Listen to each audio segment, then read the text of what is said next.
গত ৩ বছর ধরে বাংলাদেশের অর্থনীতি ছিল এক ধরনের অস্থিরতার মাঝে।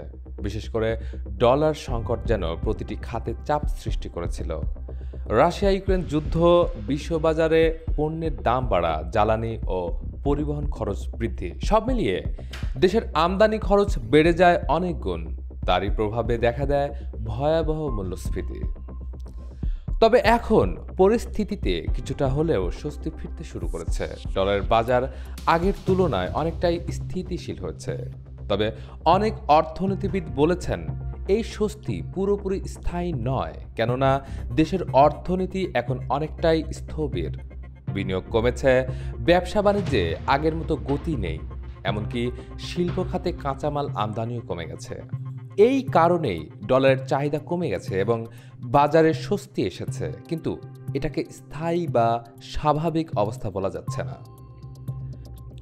বাংলাদেশ ব্যাংকের সাবেক প্রধান অর্থনীতিবিদ মুস্তফা কে মুজেরি বলেছেন, ডলারের বাজারে যে সিদ্ধান্ত নেওয়া হয়েছে তা ভালো দিক, তবে এখনও দেখতে হবে বাজারের উপর পুরোপুরি নিয়ন্ত্রণ দিলে যেন ডলারের দাম আবারও হঠাৎ করে বেড়ে না যায়। তিনি আরও বলেন, আমরা যদি রিজার্ভ বাড়াতে পারি তাহলে একটা স্বস্তিদায়ক পরিস্থিতি তৈরি হবে, কিন্তু অর্থনীতির বড় চ্যালেঞ্জ এখন উচ্চ মূল্যস্ফীতি ও বিনিয়োগের ঘাটতি। বিনিয়োগ না হলে কর্মসংস্থান বাড়বে না, ফলে ভবিষ্যতে সমস্যা আরও প্রকট হতে পারে। তবে একথাও ঠিক, সাম্প্রতিক সময়ে প্রবাসী আয় ও রপ্তানি আয়ে যে ঊর্ধ্বগতি দেখা যাচ্ছে তা দেশের অর্থনীতিতে কিছুটা পজিটিভ ইঙ্গিত দিচ্ছে।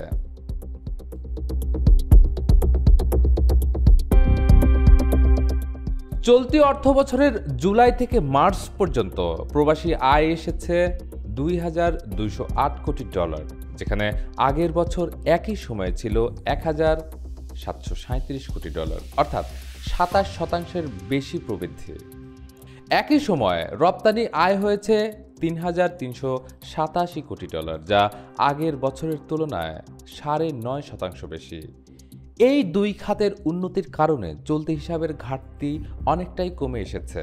গত বছরের মার্চে যেখানে ঘাটতি ছিল ৪৩৯ কোটি ডলার, সেখানে এ বছরের মার্চে সেটা নেমে এসেছে ৬৬ কোটি ডলারে।